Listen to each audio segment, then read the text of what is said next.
আসসালামু আলাইকুম ওয়া রাহমাতুল্লাহি ওয়া বারাকাতুহু। আপনারা সবাই ভালো আছেন? আলহামদুলিল্লাহ, সুম্মা আলহামদুলিল্লাহ। আল্লাহ তাআলা আমাকেও ভালো রেখেছেন। আল্লাহর অশেষ শুকরিয়া, অশেষ মেহেরবানি যে অসুস্থতার মধ্যেও আপনাদের সাথে করা ওয়াদা রক্ষা করতে পেরেছি, শেষ পর্যন্ত আসার তৌফিক হয়েছে। আল্লাহর দরবারে শুকরিয়া আদায় করছি। আপনারাও নিশ্চয়ই কোরিয়ার বিভিন্ন প্রান্তে, দূর দূরান্তে অবস্থান করছেন, সেই জায়গাগুলো থেকে অনেকে এসেছেন। আল্লাহ রাব্বুল আলামিন আমাদের সবাইকে, আশাকে, বসাকে, বিশেষ করে প্রিয় মাতৃভূমি থেকে হাজারো মাইল দূরে আমাদেরকে একটি সূত্রে এখানে একত্র করেছে। একটি সূত্র আমাদেরকে এখানে একত্র করেছে, সেই সূত্রের নাম হলো ঈমান এবং ইসলাম। ইসলামের সেই সূত্রে আমরা সবাই একত্রে গেঁথে আছি এবং সেজন্য আমরা সবাই এক একজন এক এক অঞ্চলের, এক একজন এক এক জেলার, এক একজন এক এক জায়গার হওয়া সত্ত্বেও আমরা এখানে একত্রিত হয়েছি। আল্লাহ তাআলা আমাদের সবাইকে ঈমান এবং ইসলামের উপর সকল প্রতিকূল পরিবেশেও টিকে থাকার, অবিচল থাকার তৌফিক দান করুন। রোদে আপনাদের অনেক বেশি কষ্ট হচ্ছে? যে সমস্ত ভাইরা দাঁড়িয়ে আছেন, আপনাদের কি বসতে অসুবিধা হয়? যদি আপনাদের কষ্ট না হয়, বসে গেলে মজলিসের সৌন্দর্য এবং মজলিসের একটা আদব রক্ষা হয়। আমরা মেহরবানি করে বসে যাই, দাঁড়িয়ে না থেকে বসে যাই। ইনশাআল্লাহ আমরা খুব বেশি দীর্ঘ আলোচনায় যাব না, কারণ আমাদেরকে 5টার দিকে আসরের নামাজে যেতে হবে। আপনাদের অনেক প্রশ্ন আছে, আমরা প্রশ্ন উত্তরে বেশি সময় দেব। আসরের পর ইনশাআল্লাহ মা বোনদেরও যদি প্রশ্ন থাকে তারাও প্রশ্ন দিবেন। যে সমস্ত প্রশ্ন উত্তর দেওয়া সম্ভব হবে সেগুলোর উত্তর আমরা দেবো ইনশাআল্লাহ। কিন্তু এত প্রশ্ন যেগুলোর উত্তর তারা 7-8 ঘন্টা দিলেও শেষ হবে না। তো আমি ইনশাআল্লাহ বিইذনিল্লাহ যতগুলো সম্ভব উত্তর দিয়ে বাকি প্রশ্নগুলো নিয়ে যাব ইনশাআল্লাহ বিইذনিল্লাহ। পরবর্তী কোনো প্রোগ্রামে কিংবা শুক্রবার রাতে আমাদের পেজে যে লাইভ হয়ে থাকে সেখানে ধারাবাহিকভাবে এই প্রশ্নগুলোর উত্তর আমরা দেওয়ার চেষ্টা করব ইনশাআল্লাহ তাআলা। আমরা মেহরবানি করে বসে যাই, যারা দাঁড়িয়ে আছি তারা বসে যাই, তাহলে আলোচনা করতে সুবিধা হবে। আলহামদুলিল্লাহ আলহামদুলিল্লাহ নাহমাদুহু ওয়া নাস্তাঈনুহু ওয়া নাস্তাগফিরুহু ওয়া নু'মিনু বিহি ওয়া নাতাওয়াক্কালু আলাইহি ونعوذ بالله من شرور أنفسنا ومن سيئات أعمالنا من يهده الله فلا مضل له ومن يضلل فلا هادي له وأشهد أن لا إله إلا الله وحده لا شريك له وأشهد أن محمدا عبده ورسوله أرسله بالحق بشيرا ونذيرا وداعيا إلى الله بإذنه وسراجا منيرا أما بعد فقد قال الله تبارك وتعالى في كلامه المجيد وفرقانه الحميد بعد أعوذ بالله من الشيطان الرجيم وما الحياة الدنيا إلا متاع الغرور وقال تبارك وتعالى إن الذين آمنوا وعملوا الصالحات كانت لهم جنات الفردوس نزلا خالدين فيها لا يبغون عنها حولا وقال تبارك وتعالى يا أيها الرسل كلوا من الطيبات واعملوا صالحا صدق الله مولانا العظيم وصدق رسوله النبي الكريم ونحن على ذلك من الشاهدين والشاكرين والحمد لله رب العالمين। দক্ষিণ কোরিয়ার রাজধানী শহর পার্শ্ববর্তী কুনচন সিটি সঙ্গরি মসজিদ কর্তৃক আয়োজিত বেজিং ইউনিভার্সিটি স্টেডিয়ামে আজকের ইসলামিক কনফারেন্সের সম্মানিত সভাপতি, উপস্থিত ওয়াজিবুল ইহতারাম সম্মানিত উলামায়ে কেরাম, বিশেষ করে দক্ষিণ কোরিয়ার বিভিন্ন মসজিদে দায়িত্বরত সম্মানিত আলেম দ্বীন এবং ইমাম খতিববৃন্দ, উপস্থিত দক্ষিণ কোরিয়ায় বসবাসরত সর্বস্তরের বাংলা ভাষাভাষী আমার প্রাণপ্রিয় ভাইয়েরা এবং পর্দার আড়াল থেকে যারা আমাকে শুনছেন সে সকল বন্ধুরা, আল্লাহ রাব্বুল আলামিন আমাদের সবার অনেক মূল্যবান সময় থেকে, প্রবাস জীবনে থেকেও এই গুরুত্বপূর্ণ প্রোগ্রামে আয়োজন করা, এই প্রোগ্রামের অ্যারেঞ্জমেন্ট করা এবং এখানে উপস্থিত হওয়ার যে তৌফিক দিয়েছেন সেজন্য রব্বে কারীমের দরবারে আমরা শুকরিয়া জানাই, আলহামদুলিল্লাহ। এই অনুষ্ঠানটি সামরি মসজিদে হওয়ার কথা ছিল, লোক সমাগম বেশি হওয়ার কথা চিন্তা করে মসজিদের সংকুলন হবে না, সেই কারণে এটিকে এই স্টেডিয়ামে স্থানান্তর করতে হয়েছে।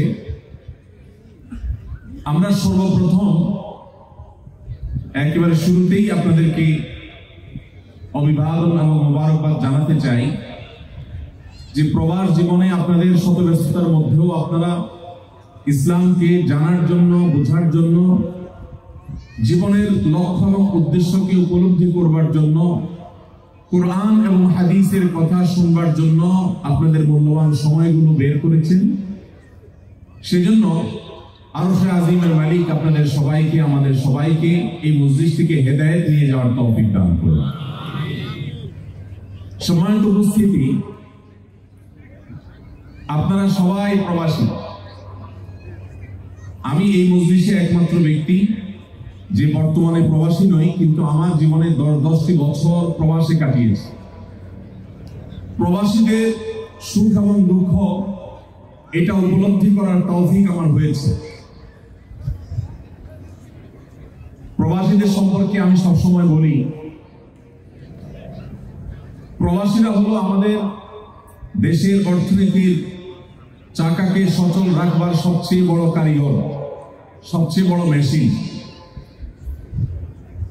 আমাদের গ্রামাঞ্চলে যখন প্রবাসে এত মানুষ ছিল না, আমাদের শৈশবে আমরা তখন এত দালান,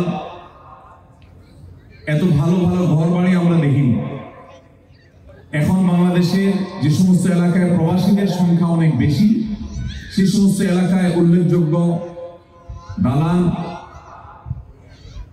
বিল্ডিং বাড়ি এবং অবকাঠামোগত উন্নয়নের ছোঁয়া আমরা দেখতে পাই। বিশেষ করে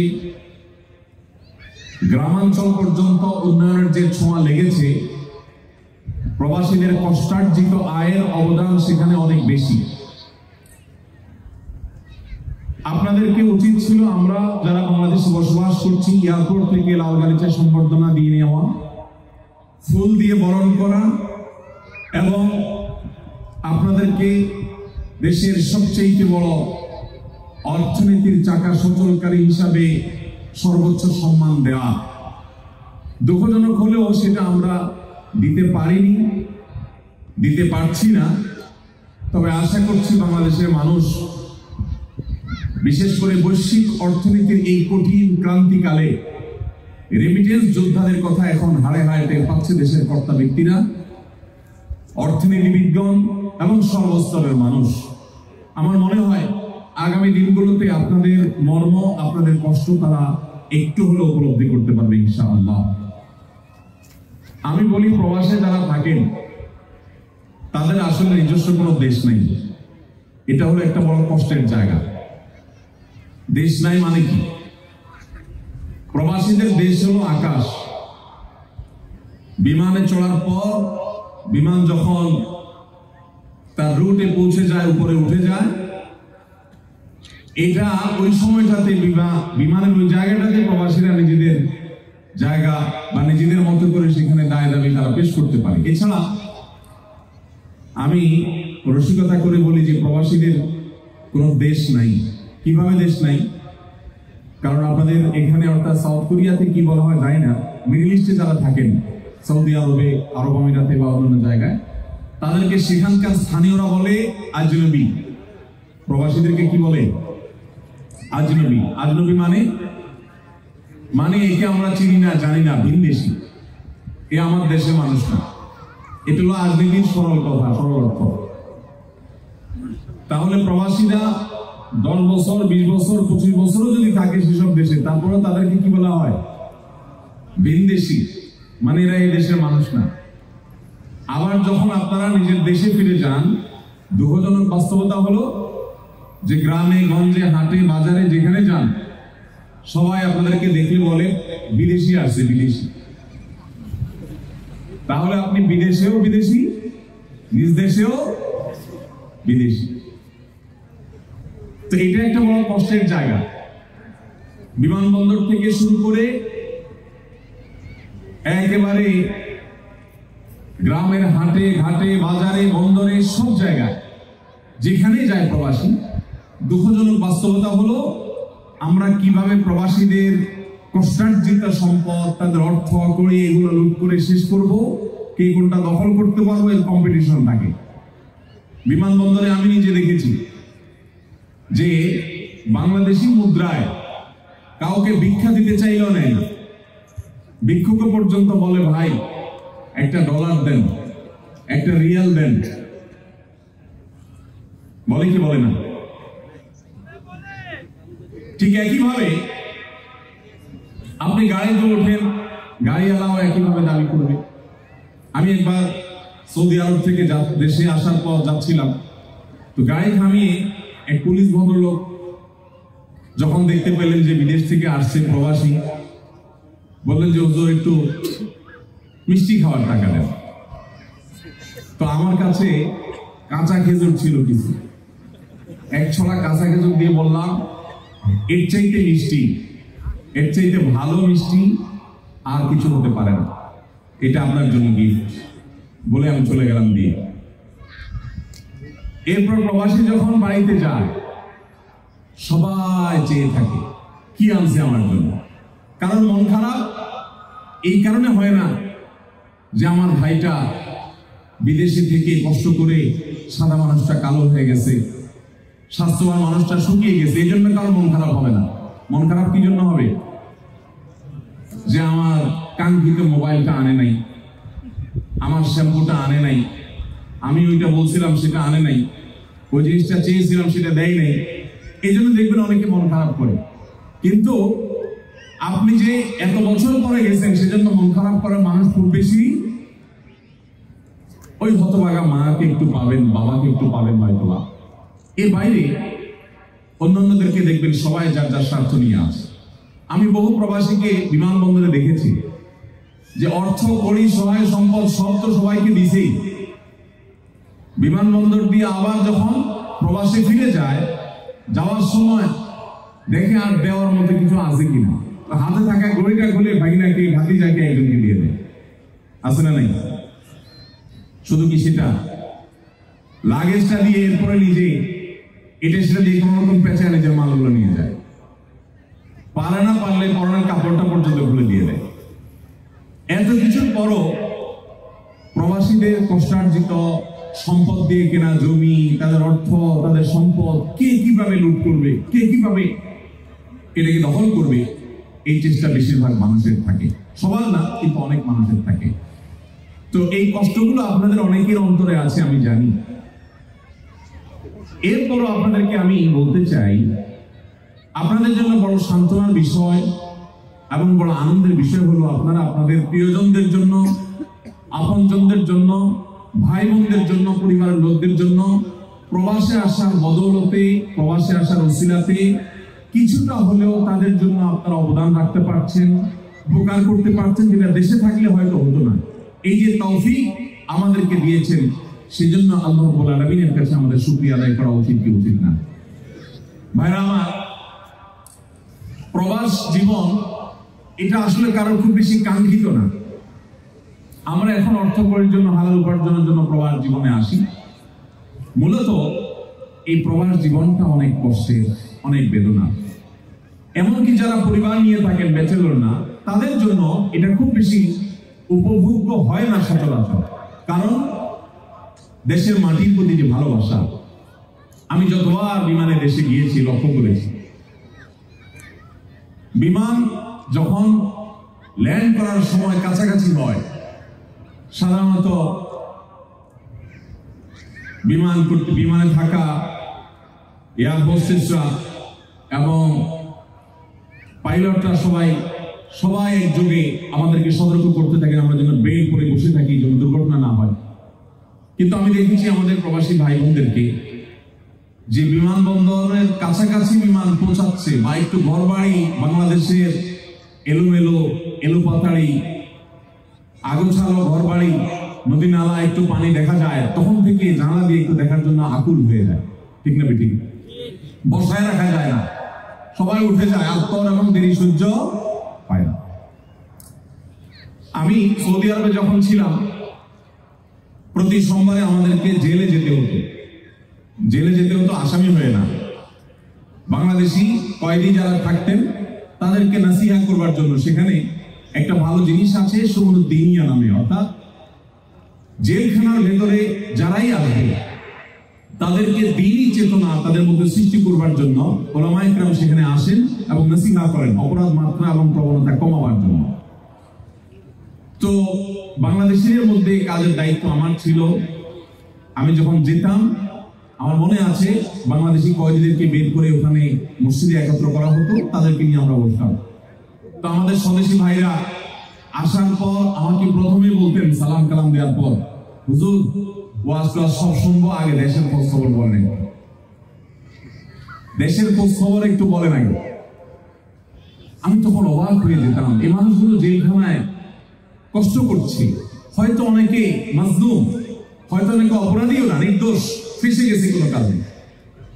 এই মানুষগুলো সবার আগে দেশের খবর জানতে চায়। দেশের প্রতি আপনাদের এই ভালোবাসা, মাতৃভূমির প্রতি আপনাদের এই টান, নিজেদের প্রিয়জনদের প্রতি এই ভালোবাসা, এটার জন্য অবশ্যই আমরা আপনাদেরকে অন্তঃস্থল থেকে কৃতজ্ঞতা জানাই। আল্লাহ রাব্বুল আলামিন আপনাদের এই কষ্টের সর্বোত্তম বদলা দুনিয়া এবং আখিরাত আপনাদেরকে দান করুন। সম্মানিত উপস্থিতি, প্রবাস জীবনে যে সুযোগ আমাদের সামনে আসে, এটা আবার নিজের দেশে আসে না। এখানে আপনাদের হাতে পর্যাপ্ত সময় থাকে, এই সময়টা দেশে থাকে না। আমি সবসময় প্রবাসী ভাইদেরকে পেলেই এই কথাটি বলার চেষ্টা করি। আমরা দেশে গেলে আমাদের আত্মীয় স্বজন, আমাদের বাবা মা, আমাদের বন্ধু বান্ধব, আমাদের পাড়া প্রতিবেশী, আমাদের পরিচিত অপরিচিত নানান মানুষকে সময় দিতে হয়। আজকে কারোর বিয়ে, কালকে হয়তো কেউ মারা গেছেন, পরশু হয়তো কারোর জন্ম হয়েছে, আজকে ওর বাড়িতে দাওয়াত খেতে হবে। আমাদের অবসর কোনো সময় কিন্তু দেশে থাকে না। কিন্তু প্রবাস জীবনে আমাদের নির্দিষ্ট যে ডিউটি আছে, ডিউটির সময়ের পরের সময়টুকু সম্পূর্ণই আমাদের নিজেদের। এই অখণ্ড অবসর সময়টুকু মানুষ প্রবাস জীবনে যে পেয়ে থাকে, আর একটা জায়গায় পায়, সেটা হলো জেলখানা। জেলখানাতে অখণ্ড অবসর থাকে, আর প্রবাস জীবনে অখণ্ড অবসর থাকে মানুষের মধ্যে। এই অবসরের সময়কে আমরা যদি একটু সঠিক পরিকল্পনা করতে পারি, তাহলে আমাদের জীবনটা সোনার জীবনে পরিণত হতে পারে। আমি আপনাদেরকে, আপনাদেরই একজন, অর্থাৎ 10টি বছর আমার জীবনে প্রবাসে আমি কাটিয়েছি, সেই হিসাবে আমি আপনাদেরই একজন মনে করি আমার নিজেকে। আমার সে প্রবাস জীবনের অভিজ্ঞতা থেকে আপনাদেরকে আমি বলতে চাই, আজ আমার যে আসুন্নাহ ফাউন্ডেশন আপনারা দেখতে পাচ্ছেন, দেশব্যাপী আমরা বিভিন্ন সেবামূলক কাজ করার যে তৌফিক আল্লাহ তাআলা আমাদেরকে দিচ্ছেন, বিভিন্ন শিক্ষা এবং দাওয়ামূলক কার্যক্রম যে আমরা পরিচালনা করছি, এছাড়া আল্লাহ সুবহানাহু ওয়া তাআলা আমাকে যতটুকু দাওয়াতি কাজের তৌফিক দিয়েছেন, যতটুকু স্কিল এবং দক্ষতা আল্লাহ সুবহানাহু ওয়া তাআলা আমাকে দিয়েছেন, এর উল্লেখযোগ্য সংখ্যক আমি প্রবাস জীবন থেকে সংগ্রহ করেছি, অর্জন করেছি। এই কথাটা আপনাদের সাথে শেয়ার করার উদ্দেশ্য হলো, আপনি যেই কোম্পানিতে চাকরি করেন না কেন, আপনি যেখানেই থাকেন না কেন, আপনি যদি একটু পরিকল্পনা করেন সুন্দরভাবে, আপনার প্রবাস জীবনে শুধুমাত্র কিছু টাকা অর্জিতই হবে না, বরং আপনার জীবনটা আলোকিত হবে, দুনিয়াতে এবং আখিরাতে, উভয় জীবনে। আমি সেজন্য আপনাদেরকে সুনির্দিষ্ট কিছু, আপনাদের ভাই হিসেবে আমার অভিজ্ঞতার আলোকে আমি কিছু পরামর্শ আপনাদেরকে দিতে চাই।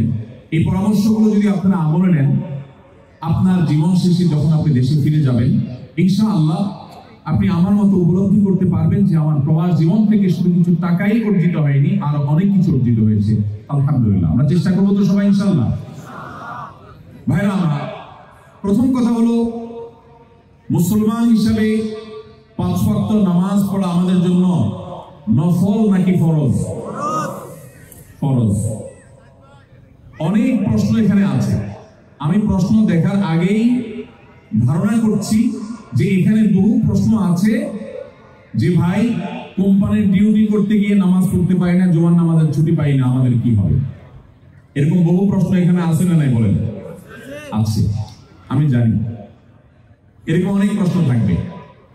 আমি তাদেরকে বলি, আপনাকে যদি আমি বলি যে আপনাকে একটা চাকরি দেব, ঘন্টায় আপনাকে 1 লক্ষ টাকা বেতন দেওয়া হবে, 8 ঘন্টা ডিউটি করবেন, 8 লক্ষ টাকা বেতন পাবেন, বা আরো বেশি দেওয়া হবে। বিনিময়ে আপনাকে যেটা করতে হবে তা হলো, ডিউটি চলাকালীন সময়ে আপনার শ্বাস প্রশ্বাস নিতে পারবেন না, শ্বাস প্রশ্বাসটা নিতে পারবেন না, শ্বাস প্রশ্বাসটা একটু আটকে রাখবেন, রেখে ডিউটি করবেন, মাস শেষে হ্যান্ডসাম স্যালারি দিবেন। কি বলেন, আপনি কি অফার গ্রহণ করবেন? কেন গ্রহণ করবেন না? আমার জীবনই যদি না থাকে তো তোমার 8 লাখ আর 16 লাখ দিয়ে কি করবো? ঠিক না বেটি? একজন মুসলমানের কাছে ভাইরা আমার, নামাজটা এরকম। আমার নামাজ যদি পড়া না যায়, তাহলে আমার নামাজকে কুরবানি করার বিনিময়ে, নামাজকে জবে করার বিনিময়ে আমি কিছু টাকা পেলাম, এই টাকা দিয়ে কি হবে? ইমানদারের জন্য নামাজটা হলো আমাদের বেঁচে থাকার জন্য প্রাণের মতো। এটা ছাড়া ইমানদারের জীবন কখনো কল্পনা করা যায় না। যে কোনো মূল্যে নামাজ ইমানদারকে পড়তেই হবে। এক্ষেত্রে শরীয়ত কোনো ছাড় দেয়নি। দেখুন, সব ইবাদতে ছাড় আছে, নামাজের মধ্যে ছাড় নেই। সেভাবে সে অর্থে ছাড় নেই। আপনি রোজা রাখতে পারতেছেন না, কোনো কারণে রোজা রাখতে পারছেন না, অসুস্থতার কারণে রোজা রাখতে পারছেন না, অথবা আপনি সফরে আছেন, সফরে রোজা রাখা কষ্টকর। কোরআনে আল্লাহ তাআলা স্পষ্ট জানিয়েছেন, ফামান কানা মিনকুম মারিদান আও আলা সাফারিন ফাইদ্দাতুম মিন আইয়ামিন উখরা। তাহলে আপনি ওই সময় রোজা না রেখে, রমজান মাস থাকলে আপনি অন্য সময় রোজাগুলো রেখে দিতে পারেন, অসুবিধা নেই। এই কথা ইসলাম বলে নাই যে ঠিক আছে আপনি অসুস্থ মানুষ, আপনি 12, 14, 16 ঘন্টা রোজা রাখতে পারছেন না, ঠিক আছে আপনি 8 ঘন্টা রোজা করেন। এরকম কোন সিস্টেম আছে? আচ্ছা, রোজা রেখে আপনি পানাহার বর্জন করতে পারছেন না, তো আপনি অল্প স্বল্প খায়েন, এরকম কোন সিস্টেম আছে? ইসলামে সমস্ত ইবাদত গুলো হয় আপনি পুরোপুরি করবেন, আর না হলে কোনো কোনো ক্ষেত্রে ছাড় আছে। নামাজের ইবাদতটা আপনি লক্ষ্য করলে দেখবেন, আল্লাহ রাব্বুল আলামিন নামাজের বিধানটা আমাদেরকে এমন ভাবে দিয়েছেন যে আপনি নামাজ পড়বেন, নামাজ পড়ার মতো আপনার যদি শারীরিক ক্ষমতা না থাকে দাঁড়িয়ে, তাহলে আপনি বসে পড়বেন। বসে পড়তে পারেন না, শুয়ে শুয়ে পড়বেন। আপনি শুয়ে শুয়ে হাত পা নাড়াতে পারেন না, মনে মনে পড়বেন, মনে মনে রুকু সিজদা করবেন, তাসবিহ তেলাওয়াত করবেন। আপনি ওযু করবেন, ওযু করতে পারেন না, ক্ষমতা নাই, তায়াম্মুম করবেন।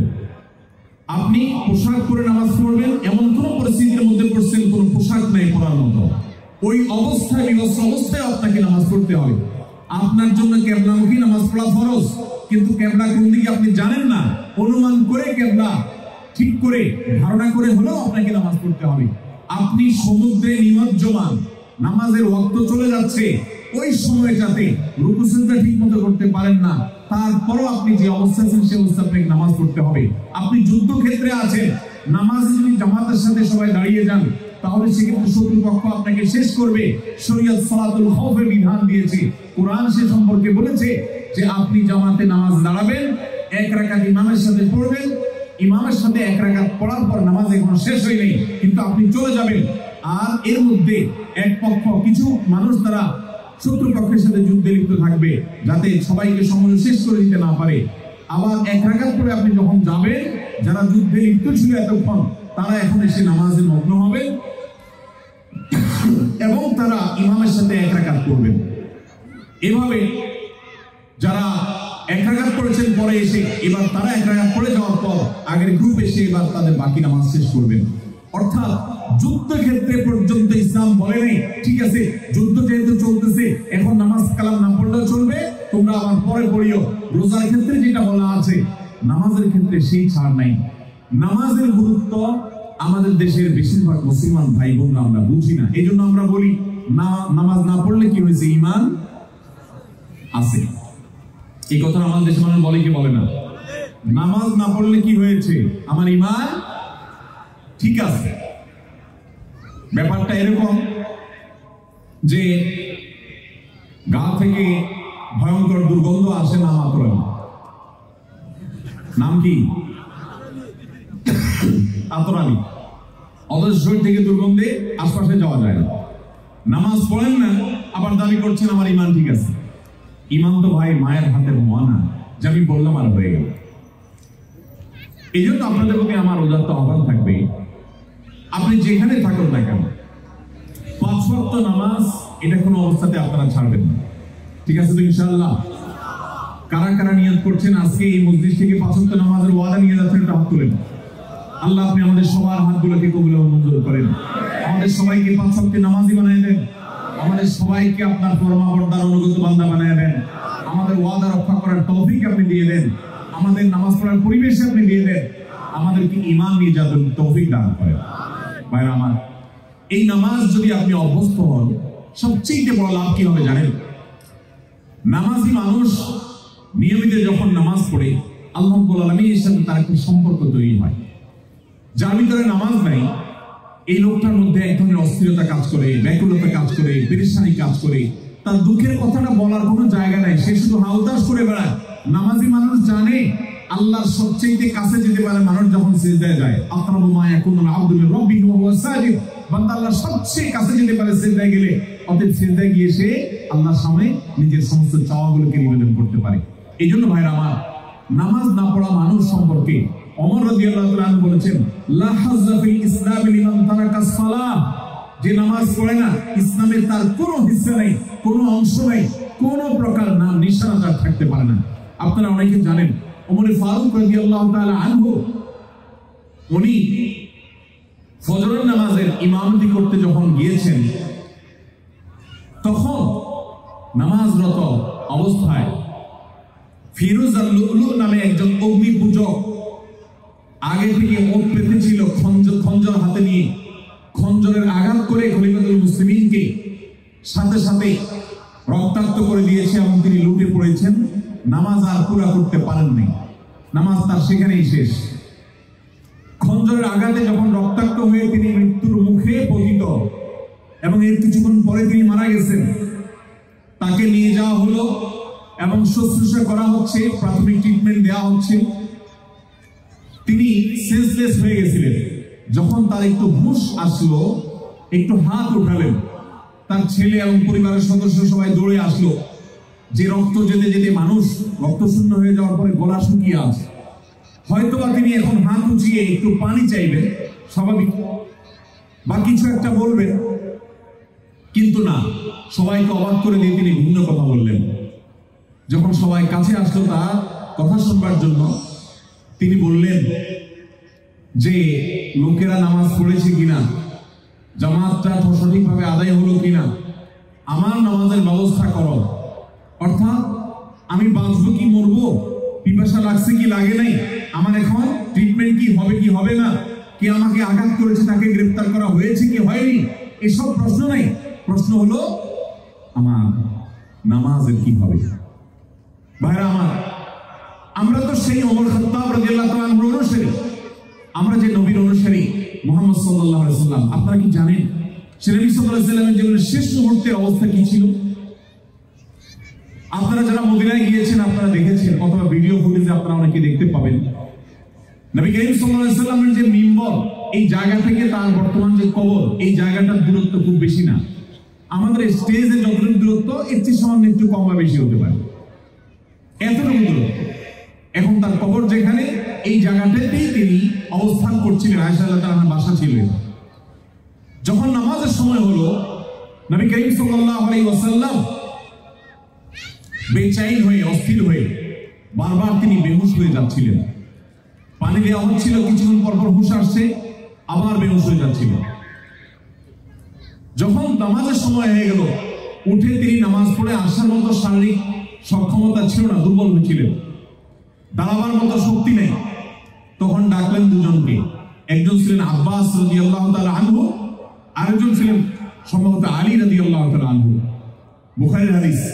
দুজনের কাঁধে দুই হাত দিয়ে ভর করে পুরো শরীরের ভার ছেড়ে দিয়ে দুইটা পাকে মাটিতে টানতে টানতে হেঁচড়াতে তারপরে মিম্বরের কাছে এসে তিনি জামাতে শামিল হয়েছেন, নামাজে শামিল হয়েছেন। ভাইরা আমার, আমরা সেই নবীর উম্মত যার জীবনের শেষ মুহূর্তে শরীর নিয়ে নড়াচড়া করার ক্ষমতা নাই, তখনও পর্যন্ত পাও টেনে টেনে জামাতে শামিল হয়েছে। এবং তার জীবনের শেষ উপদেশ, মৃত্যুর আগে শেষ উপদেশ, আর কথা বলার সুযোগ নেই, ওসিয়ত করবার সুযোগ নেই। বিদায় হজে বিভিন্ন জায়গায় শেষ মুহূর্তের উপদেশ তার আসসালাহ আসসালাহ ওয়া মা মালাকাত আইমানুকুম। তোমরা নামাজের ব্যাপারে সাবধান থাকবা, নামাজের ব্যাপারে যত্নশীল থাকবা।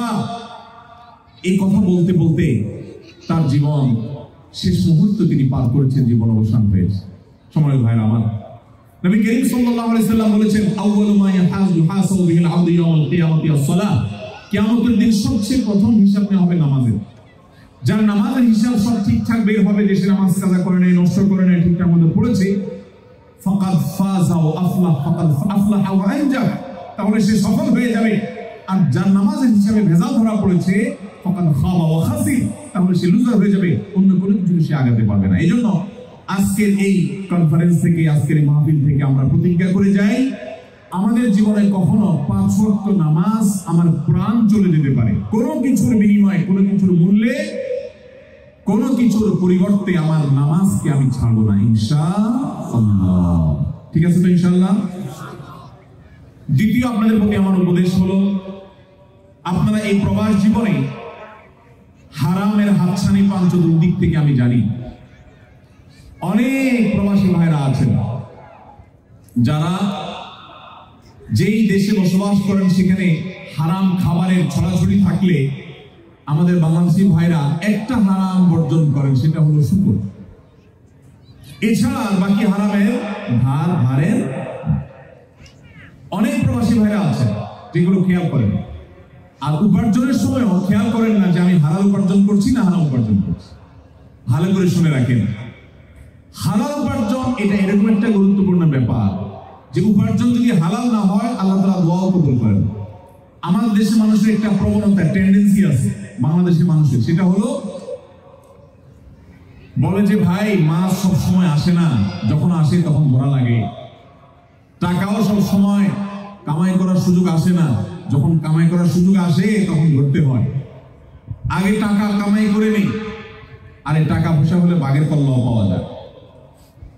টাকা কামাই করি, হালাল হারাম পরে দেখবো। টাকা কামাই হয়ে গেলে এরপর মসজিদে কিছু টাকা দিয়ে দিব, মাদ্রাসায় কিছু টাকা দিয়ে দিব, হুজুরে কিছু হাদিয়া তোফা দিয়ে দিব, ওয়াজ মাহফিলের জন্য কিছু টাকা পয়সা দিয়ে দিব। এভাবে বিভিন্ন ভাবে যখন টাকা পয়সা আমরা দিয়ে দিব, তাহলে আমাদের এই কালো টাকা সাদা হয়ে যাবে। আমাদের দেশে আমাদের আইনে কালো টাকা সাদা করার একটা সিস্টেম আছে না নেই? যে আপনি গভর্নমেন্টের ট্যাক্স ফাঁকি দিয়েছেন, ইনকাম ট্যাক্স দেন নাই, উপার্জন করেছেন, এখন এটাকে নির্দিষ্ট নিয়মে আপনি সরকারি আইনে বৈধ করতে পারেন।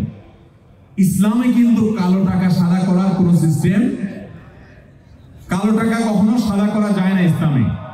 কালো টাকা চিরকালের জন্য কালো, ওইটা মালিকেরটা মালিককে ফেরত দেওয়া ছাড়া হালাল করার কোনো সুযোগ নেই। আমি অনেক প্রবাসী ভাইদেরকে জানি যারা হালাল হারামের বাস বিচার করেন না, তোয়াক্কা করেন না। আপনাদের প্রতি আমার অনুরোধ থাকবে, জীবনটা খুবই সংক্ষিপ্ত, খুব ভালো করে শুনে রাখেন। আমার এই ক্ষুদ্র জীবনে শত শত মানুষের অভিজ্ঞতা আমার এই বক্ষে জমা আছে। আমি দেখেছি যারা হালাল হারাম বাস বিচার করে নাই, দু হাত দিয়ে কামাই করেছে শুধুমাত্র, অনেক বাড়ি গাড়ি তাদের হয়েছে, অনেক অ্যাসেট হয়েছে, অনেক ফ্ল্যাট হয়েছে, অনেক জায়গার মালিক হয়েছে, অনেক ব্যাংক ব্যালেন্স হয়েছে, আল্লাহর কসম, আমি চাক্ষুষ প্রমাণ এরকম বহু মানুষের যাদের আসল জিনিসটা হয় না, সেটা হলো সুখ এবং শান্তি। এই জিনিসটা তারা কখনো লাভ করতে পারেনি। আমাদের কি টাকা দরকার না সুখ দরকার? বুঝেও তো দিচ্ছেন না, না বুঝে? টাকা দরকার না সুখ দরকার? আচ্ছা, তাহলে আমি একটা উপমা দিই, এটা আরো বিভিন্ন জায়গায় আমি দিয়েছি। আপনাকে যদি এখন আল্লাহ তাআলা দুটো অপশন দেন, অফার দেন, একটা অফার হলো দেখেন, তোমাকে একটা ব্ল্যাঙ্ক চেক দেওয়া হবে, অ্যামাউন্ট তুমি বসায় নিবা, কত কোটি লাগে তুমি নিয়ে নিবা। ধরেন 10 কোটি, 20 কোটি, 50 কোটি, 100 কোটি টাকা আপনাকে দেওয়া হবে। এটা একটা অফার যে তুমি টাকা পাবো, কিন্তু এই টাকা পাওয়ার পর তুমি সুখে থাকতে পারবা কিনা সেই গ্যারান্টি দেওয়া হলো না। সুখে থাকতেও পারো, নাও পারো, বাট টাকা দেওয়া হবে 100 কোটি। এটা একটা অফার। অফার নম্বর 2, তোমাকে কোনো টাকা পয়সা দেওয়া হবে না, ভাঙাচুরা একটা কুলে ঘর থাকবা কোন রকম, বেশি জোরে বৃষ্টি আসলে পানিও পড়ার আশঙ্কা আছে, উপার্জন করার মতো তেমন কোনো ব্যবস্থা থাকবে না। ছোটখাটো একটা রিক্সা থাকতে পারে, ভ্যান থাকতে পারে, অথবা ছোটখাটো মুদির দোকান বা টঙের দোকান থাকতে পারে, এই টাইপের ছোটখাটো কিছু থাকতে পারে। আর ওই যে একটা কুড়ের ঘর মতো ঘর থাকতে পারে, বাস। কোনো ক্যাশ টাকা, ইকুইটাল টাকা পয়সা দেওয়া হবে না, তবে গ্যারান্টি দেওয়া হবে তুমি সুখে থাকবা। অপশন দুটো কি বুঝতে পারছেন আপনারা? বুঝেন না আমার মনে হয়। একদিকে 10 কোটি টাকা, কিন্তু সুখ হতেও পারে, নাও পারে। আরেকদিকে সুখ নিশ্চিত, আল্লাহ তাআলা সুখের মালিক, তিনি বলে দিলেন যে সুখটা আমি দিব তোমাকে, কিন্তু তোমার সামাজিক অবস্থান থাকবে না, কুড়ের ঘর থাকবে, বলার মতো ভাবসাব জাহির করার মতো তেমন কিছু থাকবে না। এই দুইটা অপশন, এর মধ্যে শেষেরটার মধ্যে সুখটা নিশ্চিত আছে, কিন্তু ওই যে সামাজিক কোনো অবস্থান থাকবে না, ভাবসাব জাহির করতে পারবে না, কিছু নাই তো। আর প্রথমটাতে সেগুলো সব আছে, বাট সুখের গ্যারান্টি নেই। কোনটা নিবেন? 1 নম্বর অপশন নেবেন না 2 নম্বরটা নেবেন? আসলে আপনারা কাহিনী ধরে ফেলেছেন, এই জন্য সবাই 2 নম্বরটা বলতেছে। সত্যি সত্যি যদি এখন 10 কোটি টাকার অফার দেওয়া হয়, এরপরে দেখা যাবে যে ভোট কোন দলে বেশি, ঠিক না? ঠিক ভাইরা আমার, আমরা টাকা পয়সা গুনতে, এগুলো ঘাটতে পছন্দ করি। আচ্ছা, আমাদের নবী সাল্লাল্লাহু আলাইহি ওয়াসাল্লামের দোয়া সম্পর্কে আপনাদের ধারণা থাকবে, এখানে ওলামায়ে কেরাম আছেন, ওরা জানেন। প্রিয় নবী সাল্লাল্লাহু আলাইহি ওয়াসাল্লামের জীবনে প্রতিটা পদক্ষেপে দোয়া করেছেন, প্রতিটা পদক্ষেপ। বাজারে যাওয়ার সময় দোয়া আছে, খাওয়ার সময় দোয়া আছে, খাওয়া শেষে দোয়া আছে, মজলিসের শেষে দোয়া আছে, শুরুতে দোয়া আছে, ওযু শুরুতে দোয়া আছে, ওয়াশরুমে যাচ্ছেন দোয়া আছে, বের হওয়ার পর দোয়া আছে, ঘুমোতে যাচ্ছেন দোয়া আছে, ঘুম ভেঙে গেছে মাঝরাতে দোয়া আছে, ঘুম থেকে উঠেছেন দোয়া আছে, স্ত্রী সবাস দোয়া আছে, অন্যায় হয়ে গেছে দোয়া আছে, ভালো কাজ করেছেন দোয়া আছে। দোয়া ছাড়া কিছুই নেই, প্রতি মুহূর্তে দোয়া। এত বড় দোয়ার বিশাল বড় প্ল্যাটফর্ম নবী সাল্লাল্লাহু আলাইহি ওয়াসাল্লামের জীবনে, এত বিশাল গন্ডি নিয়ে তার দোয়া। আচ্ছা, এখানে তো আলেমরা আছেন, ওনারা বলতে পারবেন, আপনারা কখনো নবী করিম সাল্লাল্লাহু আলাইহি ওয়াসাল্লামের এমন কোন দোয়া শুনছেন যে দোয়াতে তিনি তো আল্লাহর কাছে সব চাইছেন, আল্লাহ এটা চাই সেটা চাই সব চাইছেন, কোরআনেও বহু দোয়া আল্লাহ শিখাই দিয়েছেন, এমন কোন দোয়া আপনারা আজ পর্যন্ত শুনছেন যে নবীজি শিখাইছেন? আল্লাহ, আল্লাহুম্মা ইন্নী আসআলুকা কাসরাতাল আমওয়াল ওয়াল আরাদি, আল্লাহ আমার অনেক টাকা পয়সা দরকার, আল্লাহ আপনি আমাকে টাকা পয়সা দিয়ে দেন। এরকম কোন দোয়া আপনারা শুনছেন আজ পর্যন্ত? তাহলে নবী সাল্লাল্লাহু আলাইহি ওয়াসাল্লামের এত দোয়া আছে, টাকা চাওয়ার দোয়া নাই, কেমনি? কি বলেন? এর উত্তর কি? নবী সাল্লাল্লাহু আলাইহি ওয়াসাল্লাম আল্লাহর কাছে এত কিছু চাইছেন, কিন্তু টাকা পয়সাই চাইলেন না। তা আমরা টাকা পয়সাটা কি কোন দোয়া দিয়ে চাইব? একটা প্রশ্ন কি প্রশ্নটা বলেন ভাইরা আমার। নবী করিম সাল্লাল্লাহু আলাইহি সাল্লাম কেন আল্লাহর কাছে নির্দিষ্ট কোনো টাকা পয়সা চান নাই? তিনি তাহলে কি চেয়েছেন? উলামায়ে কেরাম বলেন, আল্লাহুম্মা ইন্নী আসআলুকাল আফিয়াতা ফিদ দুনিয়া ওয়াল আখিরাহ। তিনি চাইছেন ওই যে 2 নম্বর অপশন, আল্লাহ তোমার কাছে আমরা সুখ চাই। কি চাই? সুখ চাই। আল্লাহ তুমি আমাদেরকে সুখ দাও, শান্তি দাও। এখন শান্তি কি তুমি 100 কোটি টাকা দিয়ে দিবা, নাকি টঙের ঘর দিয়ে দিবা, নাকি বিনা টাকায় দিবা, দেশে রেখে দিবা, প্রবাসে এনে দিবা, বিয়ে করায়া দিবা, বিয়ে ছাড়া দিবা, বিল্ডিং বাড়ি দিয়ে দিবা, না কি দিয়ে দিবা সেটা তুমি জানো, আমার দরকার সুখ। এর চাইতে বুদ্ধিদীপ্ত আর কোনো দোয়া হতে পারে বলেন? ওই যে বাংলাদেশে একটা চুটকি আছে, এক যুবক দোয়া করেছে আল্লাহর কাছে, আল্লাহ এমন একটা জীবন চাই আল্লাহ, খুব কান্নাকাটি করে দোয়া করছে সবল ধরে, আল্লাহ এমন একটা জীবন চাই যে আমার 2 হাত ভর্তি টাকা থাকবে আর 2 পাশে নারী আর নারী। আছে না অনেকে যে বেশি বেশি নারী আসক্তি তার মধ্যে বেশি, তুই বেটা আল্লাহ কাছে দোয়া করছে আল্লাহ এমন এক জীবন চাই 2 হাত ভর্তি টাকা থাকবে আর 4 পাশে শুধু মহিলা থাকবে, আমি লাইফটাকে এনজয় করতে চাই। তো দোয়া কবুল হয়ে গেছে। দোয়া কবুল হয়ে গেছে। কিভাবে কবুল হয়েছে? এই যুবক পরবর্তী দেখলো যে কোন মহিলা কলেজের বা মহিলা স্টাফ বাসের কন্ট্রাক্টরই পাইছে, তার 2 হাত ভর্তি টাকা, সারাক্ষণ শুধু টাকা কাটে, আর 4 পাশে শুধু মহিলা প্যাসেঞ্জার, এই মহিলা অন্যজনের আর টাকাও অন্যজনের। দোয়া কিন্তু করছে আল্লাহর কাছে রেখে, আল্লাহ হাত ভর্তি টাকা চাই, আরেকটা চাই, আল্লাহ দোয়া কবুল করছে কিন্তু সুখ পাইছে। তাহলে বোঝা গেল আল্লাহ সুবহানাহু ওয়া তাআলার কাছে আমাদের সুখ চাওয়া দরকার না টাকা চাওয়া দরকার? যারা হারাম উপার্জন করছেন তাদের জন্য কথাগুলো বলা। আপনি তো হারাম উপার্জন করে টাকার পাহাড় করছেন, কিন্তু একটা বলি বাংলায় আমরা সবাই মুখস্থ আছে আমাদের, হারামে আরাম নাই। এই জিকির জানেন এমন কোন বাঙালি আছে?